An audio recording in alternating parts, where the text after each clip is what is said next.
বিদেশ থেকে বাড়ি গেলে সবাই খালি বলে কিরে কবে যাবি, কিন্তু কেউ বলে না কিরে কেমন আছিস, তোর মনটা কেমন আছে, সব কিছু ঠিকঠাক আছে তো। যাই হোক, আজকের ভিডিওটা শুরু হচ্ছে ঢাকার শাহজালাল আন্তর্জাতিক বিমানবন্দর থেকে। সকাল থেকেই টানা বৃষ্টি, এয়ারপোর্টের ভেতরে একের পর এক বিমান দাঁড়িয়ে আছে, বাইরে বাস চলাচল করছে, চারদিকে ব্যস্ততা, আর আমার মনটা তখন অন্যরকম ভারী। আমরা একটি গাড়িতে করে এয়ারপোর্টের উদ্দেশ্যে রওনা দিয়েছি। পিছনের সিটে আমি, আমার স্ত্রী আর আমার 9 মাসের ছোট্ট সোনাটা, সামনে ড্রাইভার আর আমার বন্ধু দীপু।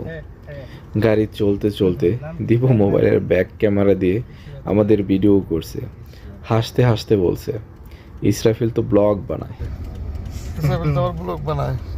যাই হোক, সেই হাসির মধ্যেও বুকের ভেতরটা কেমন জানি ভারী হয়ে আছে। সকালে প্রবল বৃষ্টির কারণে রাস্তায় প্রচণ্ড যানজট ছিল, তাই এয়ারপোর্টে পৌঁছাতে আমাদের প্রায় 2 থেকে 3 ঘন্টা দেরি হয়ে গেল। গাড়ি থেকে নামলাম, কোলে আমার ছোট্ট মেয়েটা, পাশে আমার স্ত্রী, চারদিকে হাজারো মানুষ, কেউ দেশে ফিরছে, কেউ আবার আমাদের মতো প্রবাসের পথে। আমি মেয়েকে দেখিয়ে বললাম, দেখো মা, কত মানুষ তাদের পরিবার ছেড়ে বিদেশে যাচ্ছে। এদিকে বন্ধু দীপু আমাদের জন্য একটি ট্রলির ব্যবস্থা করতে গেল। অন্যদিকে আমার লাগেজ কার্টুনে সাদা র্যাপিং পেপার দিয়ে মোড়ানো হচ্ছে। কাজ শেষ হলে 200 টাকা দিয়ে দিলাম। হঠাৎ দেখি আমার স্ত্রী আমাকে শক্ত করে জড়িয়ে ধরছে, ওর চোখের পানি কিছুতেই থামছে না। আমি এক হাত দিয়ে মেয়েকে এবং আরেক হাত দিয়ে স্ত্রীকে সান্ত্বনা দেওয়ার চেষ্টা করছি, কিন্তু কিছুতেই ওকে থামাতে পারছিলাম না। একজন স্বামী হিসেবে সেই মুহূর্তটা ভাষায় প্রকাশ করার মতো নয়। ট্রলি আসার পর লাগেজগুলো তুলে আমরা এয়ারপোর্টের লাইনের দিকে গেলাম।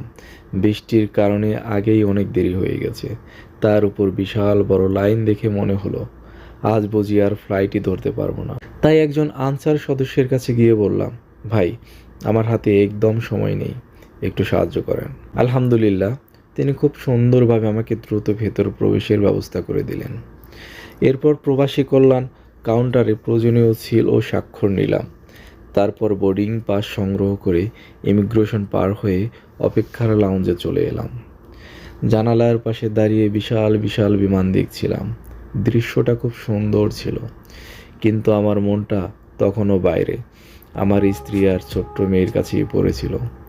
ইমিগ্রেশন পার হওয়ার পর একজন প্রবাসীর বুকের ভেতরে যে শূন্যতা তৈরি হয়, সেটা আসলে আরেকজন প্রবাসী ছাড়া কেউ বুঝবে না। বাইরে তখনও বৃষ্টি পড়ছে, বৃষ্টির মধ্যে সারি সারি বিমান দাঁড়িয়ে আছে, সেই বৃষ্টি সবাই দেখতে পাচ্ছে, কিন্তু আমার বুকের ভেতরে যে বৃষ্টি নামছে সেটা কেউ দেখতে পাচ্ছে না। প্রবাসীরা অনেক ত্যাগ করে, কিন্তু বিনিময়ে অনেক সময় পায় শুধু কষ্ট।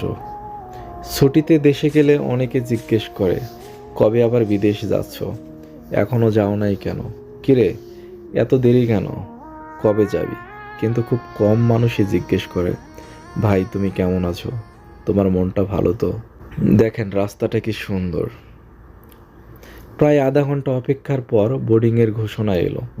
সিরিয়াল ধরে বোর্ডিং পাস দেখিয়ে রাস্তা দিয়ে যাচ্ছি, আর মনে মনে ভাবছি, এই যে যাচ্ছি, আবার কবে যে ফিরবো তার কোনো গ্যারান্টি নেই। সিটে বসার কিছুক্ষণ পর ওয়েলকাম ড্রিঙ্কস দেওয়া হলো, তারপর লাঞ্চ পরিবেশন করা হলো। আলহামদুলিল্লাহ, খাবার খুবই ভালো ছিল, বিশেষ করে পায়েসটা আমার কাছে দারুণ লেগেছে।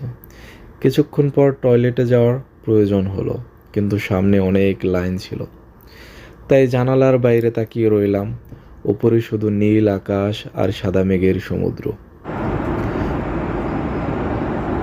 সুবহানাল্লাহ, মহান আল্লাহ তাআলা কত সুন্দর ও নিখুঁতভাবে এই পৃথিবী সৃষ্টি করেছেন। এই সৌন্দর্য দেখলে সৃষ্টিকর্তার মহিমা অনুভব না করার উপায় নেই। এরপর সবাইকে আবার একটি স্যান্ডউইচ আর একটি ছোট মিনি কেক দেওয়া হলো।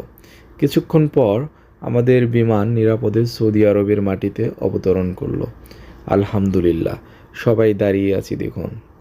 বিমান থেকে নেমে এয়ারপোর্টের ভিতর দিয়ে হাঁটতে হাঁটতে দেখলাম সব কিছু কত সুন্দর, পরিচ্ছন্ন আর গোছানো। এরকম গোছানো বিমানবন্দর দেখলে বাংলাদেশের বিমানবন্দর স্মৃতি থেকে মুছে যায়। সন্ধ্যা প্রায় 6:30টায় এয়ারপোর্ট থেকে বের হলাম। এরপর আবারও প্রায় 3 ঘন্টা পথ পাড়ি দিয়ে আমার কর্মস্থলের উদ্দেশ্যে রওনা দিলাম। রাতে রোমে পৌঁছে অনেক ক্লান্ত ছিলাম। পরদিন বসে এই ভিডিওটা সম্পাদনা করলাম, যাতে আমার এই যাত্রার গল্প আপনাদের সঙ্গে ভাগ করে নিতে পারি। সবশেষে শুধু একটি কথাই বলবো, প্রবাসীর কষ্ট আসলে পুরোপুরি একজন প্রবাসীই বুঝতে পারে। যারা পরিবার ছেড়ে দূর দেশে আছেন, মহান আল্লাহ তাআলা তাদের সবাইকে হেফাজত করুন, হালাল রিজিক দান করুন এবং দ্রুত পরিবারের কাছে সুস্থভাবে ফিরে যাওয়ার তৌফিক দান করুন। আমিন।